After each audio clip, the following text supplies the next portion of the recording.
তাশাহুদের বৈঠকে বসে সময় শাহাদত আঙ্গুল লাড়াচাড়া করে, তা আপনাকে এটা গোত্র না তো, এরা আহলে হাদিস, বুঝতেছেন না? এই যেখানে যেগুলো ওনারা করে এগুলা সব হাদিসে আছে, সব করা যাবে, অসুবিধা নেই। এই নামাজ নিয়ে আপনারা বাড়াবাড়ি করবেন না, কোনো বাড়াবাড়ি নাই। 8 রাকাত নামাজ যদি 1 ঘন্টায় পড়ে আর 20 রাকাত যদি 20 মিনিটে পড়ে, কোনটা ভালো?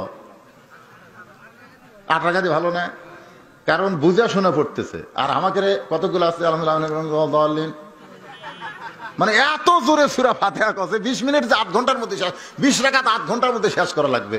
এখন 2 কান্দে দিয়ে ফেরেশতা কয়, আল্লাহ এরা যে সূরা ফাতিহার নামে কি কইলো আমরা তো বুঝবার পারি না, লেখমুখী।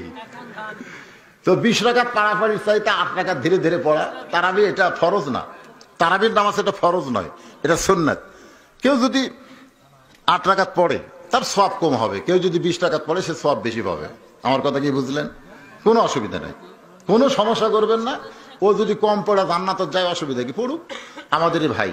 একটা গোত্র বলবো না, ওরা আমাদেরই ভাই, আমাদেরই ভাই, কোনো হিংসা বিদ্বেষ আমাদের নাই। আর যা করে হাদিসের মধ্যে আছে, আল্লাহ রাসূল ইসলামকে নিয়ে বাড়াবাড়ি করতে নিষেধ করেছেন।